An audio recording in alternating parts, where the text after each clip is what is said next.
जब तक हम अपने परिणामों के और अपने भावों के माध्यम से हम चाहें तो लेफ्ट को ठीक कर सकते हैं। लेफ्ट को हम जितनी हमारी कैपेसिटी उसके अनुसार से ठीक करने की ताकत रखते तो कर लें, और जब नहीं हो तो किसको ठीक कर लें? राइट को ठीक कर लें। तो बहुत अच्छी बात है। कल मैंने आपसे बोला था अगर लेफ्ट चेंज होने को तैयार नहीं है तो हम क्या करें? राइट को चेंज कर लें, अल्लाह अपने आप को चेंज कर लें, अपनी स्वस्थिति को चेंज कर लें, परिस्थिति अपने आप में ठीक हो जाएगी। और जब हम अपनी इस दैनिक जीवन को जीते हैं तो प्रतिकूल परिस्थिति आती ही आती है। उस प्रतिकूल परिस्थिति में जब कुछ घट जाता है तो निश्चित रूप से उसको हमें निकालना चाहिए। जैसे हम घर की रोज सफाई करते हैं वैसे उसकी सफाई भी करना चाहिए, ये भी बोला था। और कल मैंने ये भी बोला था कि हम अपनों से ज़्यादा डिस्टर्ब होते हैं, दूसरों से नहीं। सब्जी वाला अगर सब्जी ले लो चिल्ला रहा है तो हमें अपने कोई भी काम में डिस्टर्ब नहीं होता, लेकिन घर में पत्नी अगर कुछ बोल रही है, बच्चे अगर बोल रहे हैं तो हम बहुत जल्दी डिस्टर्ब हो जाते हैं। दूसरों की आवाज़ हमें इतनी डिस्टर्ब नहीं कर पाती जितनी हमें अपने वालों की आवाज़ डिस्टर्ब करती है। लेकिन आप ध्यान रखना, अपने वाले ही काम आते हैं हम भूल जाते हैं और हम अपने वालों पर क्या करते हैं? नाराज़ हो जाते हैं। और फिर मैंने आपसे बोला था कि 5 प्रकार के संस्कार की बात आपसे कल प्रारंभ करी थी। एक पूर्व से आए संस्कार, मतलब जो हम अपने कर्म की श्रृंखला से लेके आए। दूसरे, परिवार से कुछ मिलते हैं हमें संस्कार। जब हम वहाँ जाते हैं तो निश्चित जब हम जिस परिवार में जाते हैं, एक ही माँ के 2 बेटे, वो एक कहानी आती ना, 2 तोते हैं। एक तोता पहुँच गया किसके पास? डाकू बदमाश लोगों के पास। एक तोता पहुँच गया किसके पास? संत में, संतशाला में पहुँच गया। एक बोलता है आइए बैठिए, आपका स्वागत है, कुछ ठंडा पीजिए, कुछ लेंगे आप, राम राम करिए। वो राम राम कर रहा है। और एक तोता क्या बोल रहा है? काटो, मारो, छोड़ो मत, बिल्कुल समाप्त कर दो इसको, छोड़ूंगा नहीं, ये शब्द बोलता है, भाग जाओ, है ना। तो क्या है ये काहे के, ये संस्कार काहे के थे? परिवार के। ये परिवार के संस्कार थे। आप जहाँ जा रहे हो उसके कारण निश्चित रूप से आपका वैसा का वैसा वो उस परिवार का कुछ ना कुछ एटमॉस्फेयर मिलता है, वैसे आप बन जाते हैं। और तीसरा है वातावरण, माहौल, और माहौल के साथ मित्रता। सबसे ज़्यादा अगर कोई परिवर्तित करता है तो मित्र हमें परिवर्तित कर देता है, तो वो वातावरण में मित्रता होती। और चौथा, खुद की स्टेपना। एक खुद की स्टेपना भी होती है जिसके माध्यम से हम अपने आप को, अपने जीवन को, अपने अंतरंग को निर्मल भी बना सकते हैं, पावन भी बना सकते हैं, पवित्र भी बना सकते हैं। ये आपके अंदर, स्वयं के अंदर है। ये 4, इन 4 को मैंने बताया था, लेकिन मैंने कही थी मैं 4 की बात नहीं कर रहा हूँ, मैं तो 5वां जो हम सबके पास एक जैसा है, वो कौन सा है? आत्मा।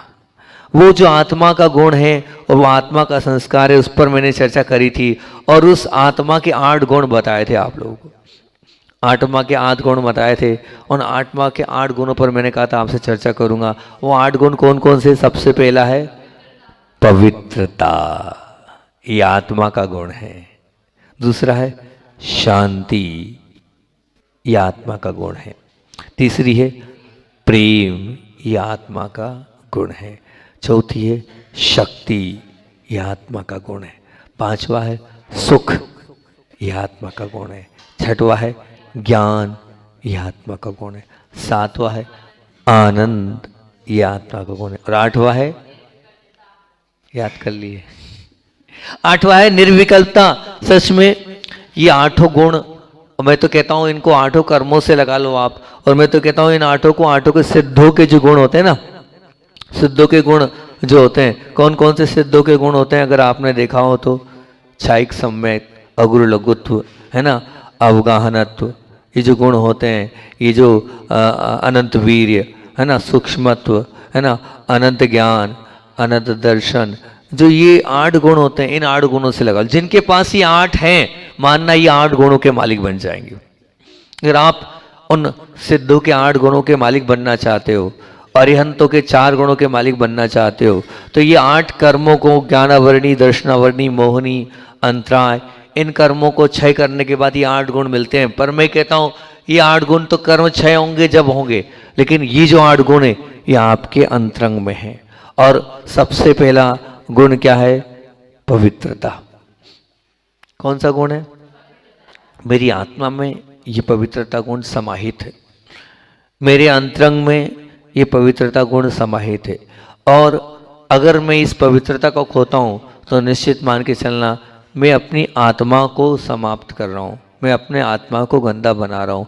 मेरी सोच में मिलावट है, मेरे अंदर किसी भी प्रकार की गंदगी है, तो निश्चित मान के चलना कि मैं मेरे अपने जीवन को, मैं मेरे अपने अंतरंग को समाप्त करते चले जा रहा हूँ, मैं अपने परिणामों को अपवित्र करते चले जा रहा हूँ।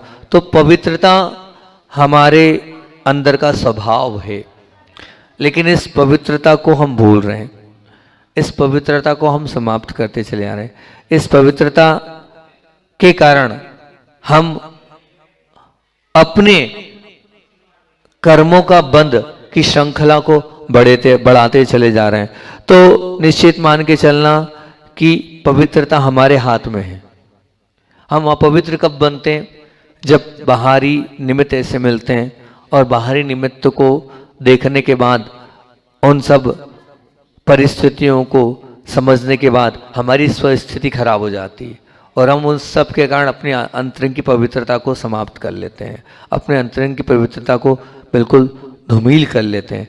तो हमें ये समझना चाहिए, हमें उन निमित्तों से बचना चाहिए जिनसे हमारी पवित्रता समाप्त हो, जिससे हमारी पवित्रता खराब हो रही है। अब आप विचार करें, कब कब मेरे वो आत्मा का गुण पवित्रता समाप्त होती है, कब कब मेरे मन में पाप का भंडार आ जाता है, कब कब मेरे विचारों में वासना आ जाती, मेरे विचारों में गंदगी आ जाती, मेरे विचारों में मिलावट आ जाती। उन पर आप चिंतन करें, मंथन करें और उस पर अपने आप को आप लगाएंगे तो निश्चित रूप से आपको उस लक्ष्य की ओर, जो आपका परम पवित्र लक्ष्य है, उस पर आप प्राप्त कर पाएंगे। आत्मा पवित्र है, लेकिन हम अपने अंतरंग परिणामों के कारण अपनी आत्मा को अपवित्र बना लेते हैं। जो गुण हमारे अंदर है, उस गुण को हम बाहर ढूंढने नहीं जाएं, अपने अंदर लाएं, तो निश्चित वो पवित्रता हमारे जीवन में घटती चली जाएगी। और दूसरा है, मैं आत्मा शांत स्वरूप हूं। ये भी आत्मा का गुण है। किसी भी परिस्थिति में मुझे शांत रहना है, मुझे शांति चाहिए नहीं, मेरे अंदर वो शांति है। लेकिन हम दुनिया में भटक रहे हैं शांति के लिए, दुनिया में यहाँ वहाँ हो रहे, काहे के लिए? शांति को प्राप्त करने के लिए। लेकिन वो शांति और कहीं नहीं है, वो शांति मेरे अंदर है। वो कब मिलेगी? वो शांति कब मिलेगी? वो शांति जब मिलेगी जब हम एक दूसरे की बातों को लेकर, अन्य परिस्थितियों को लेकर, उन सब परिस्थितियों के साथ अपने आप को समझौते वाला व्यवहार कर लेंगे, तो हमारे अंदर शांति है। कब हम अपने आप को अशांत, अच्छा चलो, सबसे पहली बात तो ये है, आप अपने आप को ऑब्जर्व करो कि मेरा गुण शांत है, मैं अशांत कब होता हूं? मेरा गुण क्या है? शांत है। तो मैं अशांत कब होता हूं? जब विपरीत परिस्थिति आती है तब मैं अशांत हो जाता हूं, है ना। अब आप ये बताइए कि विपरीत परिस्थिति तो आपके साथ में घटती है और घटेगी, निश्चित मान के चलना। पर अब वो जो विपरीत परिस्थिति आपके साथ घटी है, अब उस पर आपका जितना अधिकार है आप उतना कर सकते हो। जब अधिकार से बाहर हो जाता है तो आप कुछ कर सकते हो क्या? नहीं कर सकते। जितनी मेरी कैपेसिटी थी मैंने उसको प्रयास किया, और जब वो नहीं हुई तो उस पर मेरा अधिकार नहीं है ना। अब जो हम अशांत बन रहे हैं वो हमारी गलती है। अब वो जो हम अशांत बन रहे हैं वो क्या है? हमारी स्वयं की गलती है। अपनी स्वयं की इस गलती को पकड़ें आप, अपनी स्वयं की गलती को आप देखें आप कि मैं अगर मेरे बस में जितना था मैंने कंट्रोल किया, और अब जब मेरे बस में नहीं रहा और अब मैं कंट्रोल करने में लगाऊं, तो वो क्या है? मेरी भूल है, मेरी अज्ञानता है, मेरी स्वयं की गलती है। नहीं, मुझे नहीं करना चाहिए। मैं अपनी इस परिस्थिति के साथ समझौता करूंगा तो निश्चित मुझे शांति मिलेगी। इसलिए मुझे शांति ढूंढने के लिए बाहर नहीं जाना है, उन सब परिस्थितियों के साथ अपने आप को लगा लेना है, उन सब परिस्थितियों के साथ अपने आप को ढाल लेना है, उन सब परिस्थितियों के साथ अपने आप को समझौते वाला व्यवहार कर लेना है, तो आप शांत बन जाओगे निश्चित रूप से। मान लीजिए आपको दर्द हुआ, सिर में दर्द हुआ, अब वो सिर में दर्द हुआ, आपने प्रयास भी कर लिया कि भैया डॉक्टर को दिखा लिया, दवा भी लिया, उपचार भी कर लिया, अब उसके बाद भी अगर मान लीजिए वो दर्द नहीं जा रहा है, तो फिर हम क्या करें? भैया ठीक है, अब क्या कर सकते हैं, तीव्र पाप कर्म का उदय है, बस अब हमें उससे शांति का की अनुभूति लें तो बहुत अच्छी बात है। लेकिन नहीं, हम उसी चीज को लेके बैठे रहेंगे, बार बार वही बात बोलते रहेंगे, तो बताइए, तो उस बार बार कहने से, बार बार बोलने से, बार बार रिवीजन करने से शांति मिलेगी क्या? नहीं मिलने वाली है।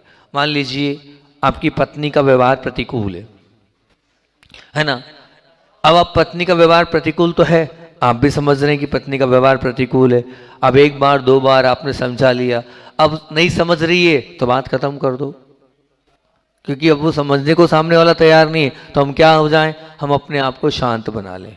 तो बहुत अच्छी बात है कि हम बहुत, गुरुदेव बार बार वो सुंदर बात बोलते थे, मैं हजारों बार बोलता हूँ इस बात को, मेरी जीवन का ये मतलब यानी कि लक्ष्य, मतलब मूल सूत्र है जो गुरुदेव बार बार बोलते थे।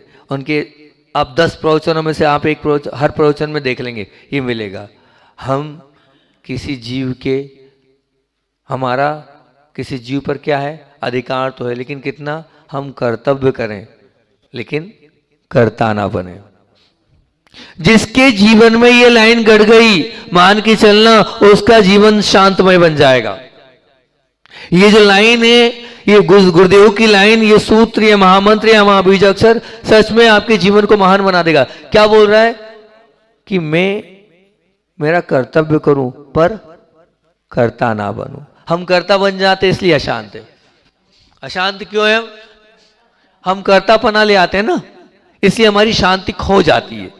शांति हमारे अंदर है, लेकिन हम अपने आप को मान लेते हैं मैं कर रहा हूं, मैं करने वाला हूं, मेरी बात मानो, जैसा मैं बोल रहा हूं वैसा आपको करना होगा, और फिर सामने वाला वैसा करता नहीं है तो हमारी शांति समाप्त हो जाती है। शांति तभी तो समाप्त होती है कि जब कोई मेरी बात नहीं मानता है। शांति कब समाप्त होती है? तभी समाप्त होती है ना, जब सामने वाला हमारी बात को एक्सेप्ट नहीं कर रहा है, सामने वाला मेरी बात को स्वीकार नहीं कर रहा है। मैं जैसा बोल रहा हूं, सामने वाला अगर वो मेरी बात को नहीं मान रहा है तो मन अशांत हो जाता है। मन अशांत कब होता है? जब कहीं प्रतिकूल व्यक्तित्व हो जाता है। मन शांत कब होता है? जब प्रतिकूल परिस्थिति हो जाती है। इसी समय मन अशांत होता है। आपके अनुकूल सब मिलता चले जाएगा तो आप शांति के साथ अपने जीवन को जियोगे। लेकिन हम आपसे क्या बोल रहे हैं कि इस संसार में निश्चित मान के चलना कि सुख नमक की भांति है। किसकी भांति है? नमक की। जैसे एक सब्जी में नमक मिलता है ना, बहुत कम मात्रा में मिलता, उतना ही सुख है। और दुख कैसा है? सब्जी की तरह है। सब्जी कितनी है? तो बोले सब्जी तो बोले पूरी तपेली भर के। नमक कितना डाला?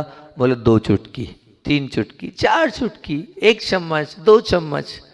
2 चम्मच से ज़्यादा नमक नहीं डलता उस सब्जी में, और सब्जी एक पूरी तपेली भर के आएगी। तो दुख जो है तपेली जैसे आपको मिलेंगे। कारण क्या है? ये मैं नहीं कह रहा हूं, आगम कह रहा है। अभी कौन सा काल चल रहा है? पंचम काल को कौन सा बोलते हैं? उसका नाम क्या है? दुखमा। दुखमा काल। दुखमा का अर्थ क्या होता है? नहीं, यही पूछ रहा हूं, पंचम काल का नाम दुखमा है, ठीक है ना। दुखमा का मतलब क्या होता है? दुख की प्राप्ति। तो सब्जी ही मिलेगी आपको दुख के रूप में। जब पंचम काल में दुख मिलना ही है, ये पक्का ही है, और आपको कितने कुछ कर लो, ले दे के दुख मिलना ही है, तो फिर हम भैया काय को परेशान हो हैं? जितना बस चले उतना चला लो, और जब बस नहीं चल रहा है तो शांति के साथ सहन करो, शांति के साथ उसमें अपने जीवन को ढाल लो, तो बहुत अच्छी बात है। क्योंकि पंचम काल दुखमा काल है। इस दुखमा काल में आगम में आया है कि दुख की प्राप्ति तो होगी, है ना। अब ये तो निश्चित है कि कोई तन से दुखी तो कोई मन से दुखी तो कोई धन से दुखी, पर दुख तो है। जिनके पास धन है वो तन से दुखी है, जिनके पास तन अच्छा है, धन अच्छा है, लेकिन वो मन से दुखी हैं। वो दूसरों को देख देख के दुखी हैं, दूसरों को देखकर हैरान परेशान है। तो ये निश्चित है कि दुख तो मिलेगा। अब उस दुख मिलना ही है तो उसका तरीका पुरुषार्थ करो। आप पुरुषार्थ क्या करो? पुरुषार्थ मेरे बस का है। मैं पुरुषार्थ के बस पे अपनी आत्मा को बहुत अच्छा बना सकता हूं, तो मैं हमेशा उन सब प्रतिकूल परिस्थितियों में भी अपनी आत्मा को शांत स्वरूप मानूं। किसी भी परिस्थिति आ जाए, मुझे तो शांत ही रहना है, मुझे तो विकल्प करना ही नहीं है, मुझे तो अपनी आत्मा में जाना है। इन सब परिस्थितियों को स्वीकार करते चले जाना है। तब कहीं जाकर निश्चित मान के चलना, आपका वो आत्मा का गुण मिलेगा और आपके आत्मा का उस सिद्ध स्वरूपी गुण अगुण लघुत्व इस शांति के माध्यम से आपको आता चले आए। लेकिन लाना पड़ेगा क्या? शांति। क्या लाना पड़ेगा? तो अब आप अगर हैं, आप अपने आत्मा को पहचानना चाहते हैं, तो उस आत्मा को पहचान कर मैं शांत आत्मा हूं, अपने आप को शांत आत्मा के स्वरूप को पहचानने का प्रयास करें। और तीसरा है, मैं प्रेम स्वरूपी आत्मा हूं। आपकी आत्मा में प्रेम है, आप मानना। आपकी आत्मा में वात्सल्य है, आप स्वीकार करना। वो प्रेम, वो वात्सल्य आपकी आत्मा में आत्मसात है। लेकिन हम भूल गए हैं प्रेम देना। हमारे अंदर से वो प्रेम समाप्त हो चुका है। प्रेम हमारा है तो, लेकिन स्वार्थी प्रेम है, जिससे हमें मतलब होता है, हम उसे प्रेम देते हैं, हम सबको प्रेम नहीं देते। तो ये जो है ना, ये प्रेम नहीं है। प्रेम वो होता है जो निस्वार्थ होता है, जिसमें कोई भी स्वार्थ की भावना नहीं होती है, जिसमें कोई अपेक्षा नहीं होती है, उसको प्रेम कहते हैं। वो प्रेम, जिस प्रेम के अंतरंग से आप भी निर्मल हो जाएं और सामने वाला भी पवित्र होता है। ध्यान रखना, अगर आपका सच्चा प्रेम है तो निश्चित स्वार्थ नहीं होता है उस प्रेम में। और जिनका सच्चा प्रेम होता है, मानना उनकी ऊर्जा, उनका ओरा, उनकी शक्ति, उनकी पावर अपने आप में कई गुना अधिक होती है। तो आप प्रेम तो करते हैं, लेकिन किस पे प्रेम करते हैं? अपने बच्चों पर प्रेम करते हैं ना प्रेम। उनसे आपको बहुत प्रेम है ना। दूसरों के बच्चों से, बाजू वालों के बच्चों पर प्रेम नहीं है, कभी नहीं है। अपनी पत्नी से प्रेम या अपने वालों से प्रेम है, नहीं, ये प्रेम की बात नहीं है। यहाँ आत्मा का गुण ये प्रेम नहीं सिखा रहा है। आत्मा का गुण ये प्रेम सिखा रहा है कि जीव मात्र से जो प्रेम है उसकी यहाँ पर चर्चा चल रही है। उस प्रेम की यहाँ पर बात की जा रही है। किस प्रेम की? कि जिस प्रेम से संपूर्ण जगत की हर आत्मा पर आपका वात्सल्य हो, वो प्रेम। और वो प्रेम उसी को हो सकता है जिसके पास क्या है? स्वार्थ की भावना नहीं है, जो सबको अपना समझता है, जो सबको अपना स्वीकार करता है, जिसके लिए कोई पराया नहीं, सब अपने हैं। जिसके लिए कोई पराया नहीं, सब अपने। वही निश्चित मान के चलना ऐसे प्रेम का मालिक बन सकता है, और वही इस आत्मा को इस गुण को प्राप्त कर सकता है। मैं ऐसा प्रेमी हूं?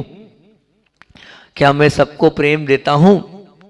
क्या मैं सबके प्रति ऐसा व्यवहार करता हूं? है मेरे अंदर ऐसा प्रेम? नहीं है ऐसा प्रेम। तो मैं कैसे अपनी आत्मा का गुण प्राप्त कर सकता हूं? निश्चित रूप से उस अवगाहन गुण को आप तभी प्राप्त कर पाओगे जब सबको आप अपना मान पाओगे। तभी आप उस अवगाहनत नाम के सिद्ध के उस गुण को आप प्राप्त कर पाओगे, नहीं तो नहीं कर पाओगे। हमारे उस प्रेम को हम बड़ा बनाएं, हम इस प्रेम को अपने तक सीमित नहीं रखें। हम इस प्रेम को पूरी जगत की सृष्टि के हर एक आत्मा तक इस प्रेम को फैलाएं और हर एक आत्मा को अपना माने। हम अपने को अपना मानते, लेकिन नहीं, ये आत्मा का गुण कह रहा है आप सबको अपना मानो, आप सबको स्वीकार करो, आप सबके साथ अपने जीवन को जियो। तब कहीं जाकर आप एक अच्छी आत्मा बन पाओगी और उस गुण को आप प्राप्त कर पाओगी। तो सबसे पहला गुण है पवित्रता, मुझे मेरे मन को पवित्र रखना। दूसरा गुण है शांति, मेरे अंदर है उसे मुझे रखना। तीसरा है प्रेम, मुझे हर आत्मा को प्रेम बांटना है। और चौथा है शक्ति, ये शक्ति आत्मशक्ति ये मेरे अंदर है, मेरी आत्मा शक्ति स्वरूप है। मैं ये नहीं, मेरे से ये नहीं छूटता, मैं मुझसे ये नहीं होता, ये नहीं कहना, बिल्कुल नहीं कहना मैं चाय के बिना नहीं रह सकता। नहीं, ये गुलामी है, ये गुलामी वाला जीवन है कि मैं चाय के बिना नहीं रह सकता। बिल्कुल नहीं, आपकी आत्मा में अपार शक्ति है। आप अगर मन में धारण कर लो कि मुझे ये करना है तो निश्चित रूप से आप कर पाओगे। पर बस वो आपको अपनी आत्मा की शक्ति को जागृत करना होगा ना, तब तो आप कर पाओगे। जब आत्मा की शक्ति ही अगर आपने जागृत नहीं करी तो कहाँ से कर पाओगे आप। अपने मन को बहुत अच्छे से तैयार करो, अपने मन को बहुत अच्छे से बात करो और उससे कहो कि नहीं, मैं आत्मशक्तिशाली आत्मा हूँ। मैं सृष्टि की हर क्रिया को, मैं सृष्टि की हर कार्य को, इस पूरे जगत में ऐसा कोई भी कार्य नहीं जिसको मैं नहीं कर सकता हूँ। ध्यान रखना, वही आत्मा है जो 10 बार खाती थी, वही आत्मा है जो 2 बार पर जाती है, वही आत्मा है जो 1 बार पर जाती है, और वही आत्मा है जो 2 दिन में 1 बार भी आ सकती है। ऐसा नहीं मानना कि नहीं आती है। वो शक्ति कहाँ से आई? वो शक्ति एक मैं हमेशा एक उदाहरण देता हूँ कि अगर मान लो आपसे कहा जाए कि पंचकल्याण के स्थल जाओ आप, तो आप बोलोगे गाड़ी लाओ, गाड़ी से जाएंगे। या मान लो छोड़ो, आपको बोल दिया मार्केट खरीदनी करने जाओ, तो आप कहोगे क्या, थक जाएंगे, गाड़ी लाओ, गाड़ी से जाएंगे। पैदल हम जा नहीं सकते हैं, टैक्सी चाहिए, गाड़ी चाहिए और अन्य चाहिए। शक्ति नहीं है आपके अंदर, ताकत नहीं है आपके अंदर। वही शरीर जब शिखर जी पहुंच जाता है, 27 किलोमीटर की यात्रा कहां से कर लेता है? अरे वही शरीर है ना, कोई दूसरा तो नहीं है कि दूसरी कोई पर्याय आके उसमें समाहित हो गई, कि दूसरी आत्मा उसमें आ गई। वही आत्मा उसमें विराजमान है। बड़े चाहों से आप शिखर जी की उस वंदना को करके आ जाते हैं। क्यों? अंदर से वही चाह थी, इच्छा थी, अंदर से जागरूकता थी, अंदर से जुनून था, मुझे जाना है, वंदना करना है। अपार शक्ति आ गई जो यहाँ से लेके वहाँ तक पैदल नहीं चलता है, वो 27 किलोमीटर की उस वंदना को कर लेता है। करता है नहीं करता? बोलो कहाँ से ही वो शक्ति आती है ना। मैं एक आसन नहीं कर सकता, लेकिन वही 10 लक्षण आते हैं तो आप एक आसन कर लेते हैं, बिना आलू प्याज लहसुन के रह लेते हैं। बाकी तो आप ये मानो ना कि जिंदगी 10 लक्षणमय बना दो, पूरा वर्ष 10 लक्षणमय बना दो, अपने आप वो शक्ति आ जाएगी, अपने आप वो सब कुछ आ जाएगा। आप बिना हरि के भी ले लेते हो, नहीं रहते हो? बताओ, बहुत सारी आत्माएं मैं मानता हूं कि लगभग इस मतलब जिन्होंने जैन कुल में जन्म लिया है, 50% तो मानता हूं मैं, 50 नहीं तो 30% का रेशो तो ले लेता हूं कि अगर मान लीजिए कि समाज में 1000 लोग होंगे तो कम 200-300 लोग तो एक आसन करते ही होंगे। बुंदेलखंड तो खैर धर्म नगरी कहलाती है, और यहाँ तो कहना चाहिए कि संपूर्ण आत्माएं एक आसन करती होगी। हैं? अब क्या करें, तुमने बुला लिया बाकी आत्माओं को, हमने कहा चाहो भैया बुला रहे हो। तो वो निश्चित रूप से अपने आप की अंदर की आत्मा पर और अपने अंदर की मजबूती पर वो सब कुछ कर पाएंगी। तो मैं कैसी आत्मा हूं? मैं कैसी आत्मा हूं? मैं शक्तिशाली आत्मा हूं। मेरे अंदर अपार शक्ति है। अपनी इस शक्ति के माध्यम से, अपनी इस ताकत के माध्यम से, अपनी इस ऊर्जा के माध्यम से मैं एक शुद्ध पवित्र आत्मा बन सकता हूँ। वो मेरे हाथ में बनना। तो कभी भी आप अपने आप से ये मत बोलें कि मैं नहीं कर सकता, मुझसे नहीं होगा। आप बहुत सामर्थ्यशील आत्मा हैं। आप हमेशा बोले नहीं मैं करूँगा और मुझसे होगा। मैं एक बात बोलता हूँ हमेशा, करूँगा तो होगा नहीं, होगा तो करूँगा। क्या बोला? करूँगा तो होगा नहीं, करूँगा तो होगा, होगा तो करूँगा नहीं। क्या बोलना है? क्या बोलना है? करूँगा तो होगा। जब करोगे तभी तो होगा ना। होगा तो करूँगा क्यों बोल रहे हो? नहीं, बिल्कुल नहीं। आप जब अपने मन को अच्छे से तैयार करोगे तो निश्चित रूप से आप हर कार्य करने की सामर्थ्य वाले हो। अब बताओ, ये छोटा सा गांव है कचनार, कोई बहुत बड़ा गांव नहीं है, 4 या 5 घर की समाज है। लेकिन इस 4 और 5 घर की समाज ने कमर कस के स्वीकार कर लिया कि नहीं, हम पंचकल्याणक महामहोत्सव यहीं करेंगे। तो करा कि नहीं, हो रहा है कि नहीं? अरे भैया इतना सुंदर। आज हम जब गए कहाँ, अभी हमें सुबह वहाँ लेके गए पंचकल्याणक स्थल पर, तो मैंने तो बहुत पंचकल्याणक करे हैं, ऐसा गुरुदेव के सानिध्य में ही पंचकल्याणक करे हैं, ठीक। और अभी भी जब से हुआ हूँ 2-3 तो हो ही जाते हैं साल में पंचकल्याणक। मैं अभी देख कर आया इस छोटे से गांव ने क्या सुंदर, मतलब इतना सुंदर वो पूरा का पूरा प्रवचन पांडाल तैयार किया, इतना सुंदर। बिल्कुल बाहर का वो गेट देखा मैंने और अंदर जाकर पूरा देखा। मैं देखता हूँ साफ सफाई नहीं होती पंचकल्याणक स्थलों में, पर ऊपर जब मंच पर गया तो इतनी सुंदर वेदी तीनों की तीनों देखने को मिली और वहाँ की साफ सफाई देखने को मिली। मैं गदगद हो गया देखकर। मैंने कहा छोटा सा गांव है। पीछे के कमरे मैंने देखे, आपको बताएं पीछे के जो कमरे होते हैं ना, 3 शेड बनते हैं। इस छोटे से गांव वालों ने बिल्कुल ऐसे कपड़े बदलने के महल जैसे बनाए, मतलब सुंदर सी वहाँ तैयारी करी है। तो ये क्या क्यों हुआ? कचनार वालों का मन था कि नहीं, हम भले ही छोटे से गांव वाले हैं लेकिन हम इतना अच्छी तैयारी करेंगे कि बाहर के लोग भी आएंगे, वो लोग भी देखकर क्या कहेंगे कि नहीं बहुत सुंदर किया, तो करूँगा तो होगा। ये भाव कचनार वालों के थे। तब तो यहाँ के इन बच्चों ने वो बहुत अच्छी तैयारी करी और आप मानना एक छोटे से गांव ने कितना सुंदर मंदिर तैयार किया। जो कल से जो आ रहा है वो ये बोल रहा है महाराज कितना सुंदर मंदिर है, कितना अच्छा लग रहा है। इस छोटे से गांव ने इतना बड़ा इतना विशाल मंदिर बना लिया, तो निश्चित करूँगा तो होगा। इस भावना से इन्होंने इतना सुंदर यहाँ पर जनालय तैयार किया है और वो जनालय भी सुंदर रूप स्वरूप को लिए हुए आप लोगों के सामने है ही। तो इन्होंने जब कमर कसी होगी तभी तो ये कर पाए होंगे, कमर नहीं कसी होती तो क्या कर पाते? ये 3 काल में नहीं कर पाते। इसलिए अपने जीवन में ये नहीं मानो मैं नहीं कर सकता, मेरी आत्मा में अपार शक्ति है, मैं कर सकता हूँ और मैं करके बताऊंगा। ये आप बात मानना। और हमेशा पता है मैं जो जब भी अजैन लोगों के बीच में जाता हूँ तो मैं 4 मंत्र देता हूँ। मैं 4 मंत्र देता हूँ, आप भी ये 4 मंत्र ले लें। आज निकल गया तो कोई 4 मंत्र कौन से? मैं शक्तिशाली आत्मा हूँ, मैं पवित्र आत्मा हूँ, मैं सुखी आत्मा हूँ और मैं शांत आत्मा हूँ। ये 4 मंत्र मैं सबसे बोलता हूँ। और इतने पावरफुल मंत्र, जब जब आपको टाइम मिले, आपको जब जब भी टाइम मिले ना तो बार बार रिवाइज करो, मैं पवित्र आत्मा हूँ, मैं पवित्र आत्मा हूँ, मैं शांत आत्मा हूँ, मैं शांत आत्मा हूँ, मैं शक्तिशाली आत्मा हूँ, मैं शक्तिशाली आत्मा हूँ, मैं सुखी आत्मा हूँ, मैं सुखी आत्मा हूँ। ये बोलो।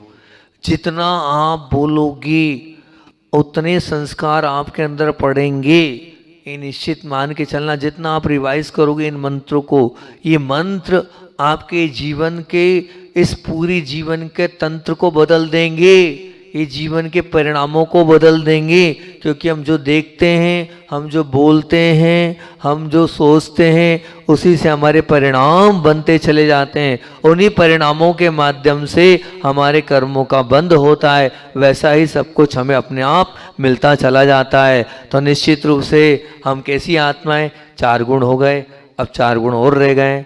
अब उन 4 गुणों को मैं कल बता दूंगा कौन कौन से 4 गुण हो गए। मैं पवित्र आत्मा हूँ, मैं शांत आत्मा हूँ, मैं प्रेम को बांटने वाली आत्मा हूँ और मैं शक्तिशाली आत्मा हूँ। अभी शक्तिशाली पर और बोल दूंगा, सुखी, ज्ञान, आनंद और निर्विकल्प। इस पर आप लोगों से मैं कल चर्चा करूंगा और इस पर कल बात करूंगा कि क्या सुख होता है, क्या ज्ञान होता है, क्या आनंद होता है और क्या निर्विकल्पता होती है। आचार्य भगवान का संस्मरण और सुनाकर, क्योंकि गुरुदेव का संस्मरण जब तक नहीं सुनाता हूँ तब तक मन अच्छा लगता नहीं है। मन में पवित्रता जब भी आती है जब गुरुदेव की बात को कर लेता हूँ। तो आचार्य भगवंत से एक बार एक सज्जन आए और उन्होंने आचार्य भगवंत के पास आकर एक ऐसी बात बोल दी कि जो गुरुदेव को कभी पसंद नहीं है। हमारे गुरुदेव कुछ चीज़ों के लिए बिल्कुल ऐसे रहते थे कि उनको वैसे गुस्सा आता नहीं है। हमारे गुरु जी को गुस्सा नहीं आता था, लेकिन कुछ चीज़ों को लेके एकदम वो बोलते ही नाराज से हो जाते थे। उनकी एकदम आंखें लाल हो जाती थी, वो एकदम बाहर कर देते थे। और वही बात हुई, एक व्यक्ति आया और उस व्यक्ति ने आचार्य श्री जी से कहा, आचार्य श्री जी फलाना फलाने जो भी थे, डेस डेस नाम नहीं लेंगे हम उनका, वो आपके विषय में ऐसा उल्टा सीधा जो नहीं बोलना चाहिए वो बोल रहे थे। आचार्य श्री जी ने उन्हें सबसे पहले बोला और डांटते हुए बोला कि बोले भैया उन्होंने तो बोला सो बोला, लेकिन तुम क्यों बोलकर अपनी जबान खराब कर रहे हो? तुम बोलकर क्यों अपने आप को अपवित्र कर रहे हो? कर्मों का बंध तुम क्यों कर रहे हो? नहीं, तुम्हें सुनना था और निकालना था। ऐसी बातों को बोली नहीं जाती न सुनी जाती। उसने तो बोल दिया लेकिन तुम्हें नहीं बोलना था। अब बताओ हम होते तो क्या बोलते? कौन ने मेरे विषय में क्या बोला है? वो गलत बोल रहा है? कौन है वो? कहाँ रहता है वो? क्या बोल रहा था वो? खोद खोद के पूछते हैं अपन कि क्या क्या बोला, कैसे कैसे बोला, किस प्रकार से बोला, टोन कैसी थी, भाषा कैसी थी, कहाँ बोला, कितने लोगों के बीच में बोला। और आचार्य जी ने क्या बोला कि तुमने सुना क्यों? सुना तो बोला क्यों? वहीं भूल जाते। उसने बोल दिया, अच्छी भावनाएं प्रेषित करो उसके लिए कि उसकी भावनाएं पवित्र और निर्मल हो। अब किसी से कुछ नहीं बोलना। ये हमारे गुरु जी हैं। कोई गलत बोलता भी है तो उससे क्या बोलते हैं? उससे यही कहते हैं कि आज के बाद ऐसी बात नहीं कहना। और ऐसे समता और ऐसी सहजता और ऐसी सरलता हमारे गुरुदेव में थी। हमारे अंदर भी ऐसे ही आए। कोई हमसे बुरा बोले तो हम उसको क्या सुनने का ही प्रयास नहीं करें और उसके लिए हमारे मन से पर अच्छी दुआओं को प्रेषित करें ताकि वो दुआ जाकर उसे भी अच्छा बना दे, हम सब अच्छे बने। इसी भावना से बोलिए आचार्य बन विद्यासागर जी महामुनि।